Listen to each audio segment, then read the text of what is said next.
i una reina que van tindre una filla molt bonica. Li van posar Blancaneus. Però un dia la reina va morir i el rei es va tornar a casar. La nova reina tenia un espill màgic i sempre preguntava: Espillet, espillet, qui és la més vella del regne? I l'espill sempre contestava: tu ets la més vella. Fins que un dia la reina va preguntar: Espillet, espillet, qui és la més vella del regne? I l'espillet va contestar: tu ets molt vella, però Blancaneus és més que tu. Aleshores, la nova reina va manar a un caçador per a que la matara. El caçador va anar i va dir-li que fugir molt lluny, que ell s'encarregaria de la nova reina. Blancaneus va trobar una casa i va entrar. Quan entra va encontrar l'habitació el dormitori i es va quedar dormida. El caçador va matar a un cérvol i va guardar el seu cor en una caixa de fusta i el va donar a la reina. Aleshores, un dia la reina va tornar a preguntar qui és la més vella del regne i ella va dir que Blancaneus ho era. Aleshores va donar que el cor no era de Blancaneus. Poc després van arribar els enanets i van dir que i Blancaneus va preguntar si es podia quedar. Aleshores ells van accedir a dir que sí en canvi de que el cuidaren i netejara la casa. La reina es va assabentar de que Blancaneus estava viva i va decidir disfressar-se de bruixa i va enveninar una poma per a donar-se-la a Blancaneus i que caiguera en un somnifer. La reina va tocar i va dir: Bon dia, sóc una venedora de pomes. Blancaneus va contestar: bo, dona'm una. Blancaneus va mossegar la poma i va caure en un somnifer. La bruixa es va anar i Blancaneus estava tombada al sol quan els enanets van arribar a sa casa i van veure-la a terra. La van agafar i la van ficar dins d'un ataúd. Van anar corrent avisant al príncep del que havia sucés. Aquest va agafar el cavall i va anar corrent on era ella. Li va donar un bes i a poc es va despertar. I a la fi van viure junts i feliços. I conté contat, Conte acabat.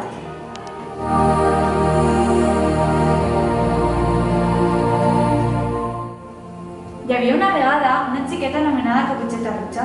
Es deia així perquè sempre portava la seva caputxa roja ficada. Un dia, sa mare li va cridar per dir-li: Filla, filla, ves a donar-li aquesta cistella a la teua iaia per a que se puga recuperar. D'acord, per quin camí he d'anar? Tens que anar per el camí recte que està plegat de flors molt boniques. Ves en compte amb el llop, filla. Vale. Adeu. Adeu. Caputxeta va anar pel lloc que li va dir sa mare i li va fer cas. Anava olorant totes les flors, recollint les que millor oloraven per la seva àvia, quan de sobte li va aparèixer el llop. Hola, com et dius? Jo soc Caputxeta Roja, i tu qui ets? Jo sóc el llop.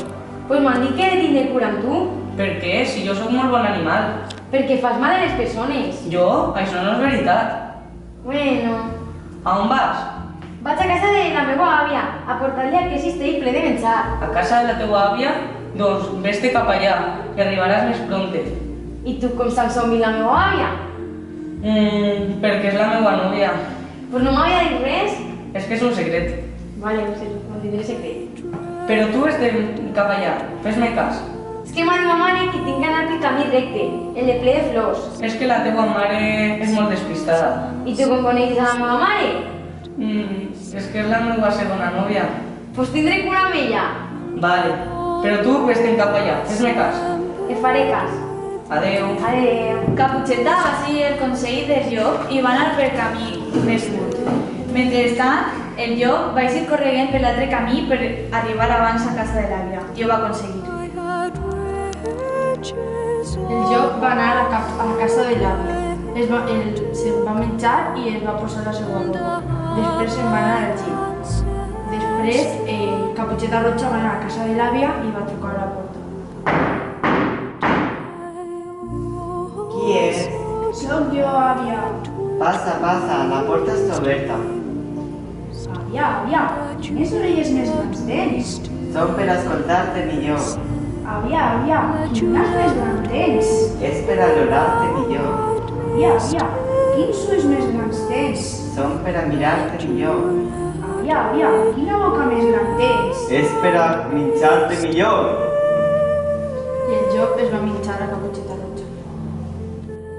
El llop, quan es va menjar la caputxeta de l'àvia, va retornar al bosc i es va xitar a dormir.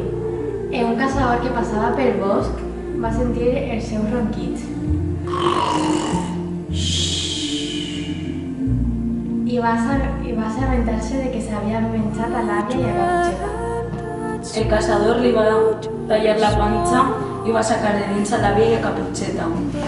Després li van posar pedres dins de l'estómac i se'l van cosir. Quan el llop va despertar, es va anar al riu que tenia set. Va beure aigua i amb el pes de les pedres va caure al riu i va morir assegat.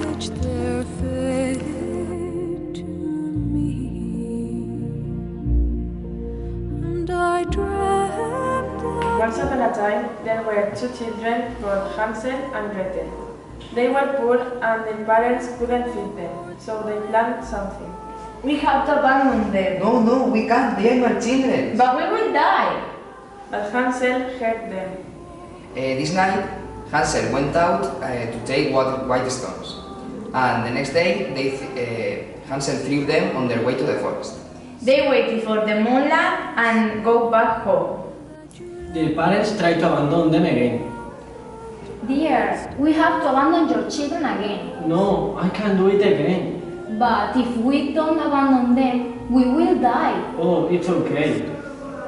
But this time, they couldn't pick up white pebbles. And they picked up breadcrumbs and they threw them on the way. But they couldn't come back home. Because the birds ate the breadcrumbs. And suddenly they found a chocolate house. Children were hungry, so they ate a bit. They found a chocolate house and ate a bit. Suddenly the witch appeared and invited to enter. The witch pushed Hansel into a cage to get fed. Finally, on the cooking day, Gretel pushed the witch into the oven, and they escape with all their jewels and go back home.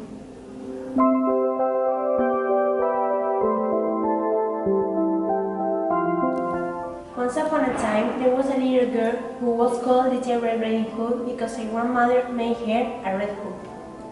One day, her mother told her, "Little Red Riding Hood, you have to go to your grandmother's house because she is ill and you have to bring a bottle of wine and a cake." When she was in the forest, she met the wolf, and the wolf said to her, "Oh, Little Red Riding Hood, if you go by this way, you'll arrive soon." And the little girl told him, "Oh, thank you, wolf, you are a very good wolf." When the wolf arrived at the granny's house, he ate her and dressed up with her clothes. Finally, go to bed. And Little Red Riding Hood arrived to the granny's house and knocked the door. Who is it? I'm Little Red Riding Hood, Come Granny. in, the door is open. Hello, Granny, I bring you a cake. Oh, thank you. What big eyes do you have? The better to see you. And what big ears do you have? The better to hear you. And what big nose do you have? The better to smell you. And what big hands do you have? The better to hold you.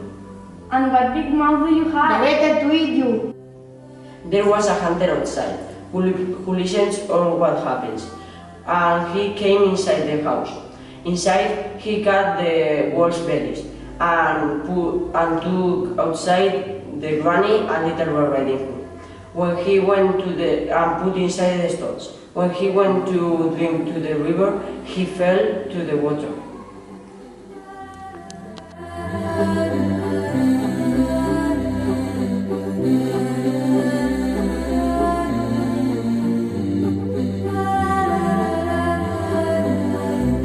So they planned something.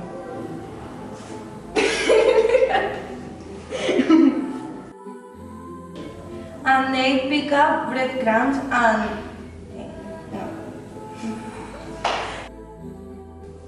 Because the birds eat the breadcrumbs.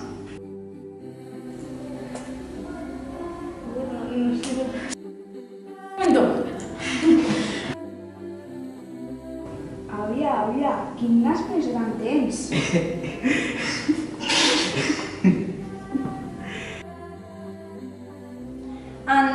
picked up breadcrumbs and they threw on. No. Ahí! The witch.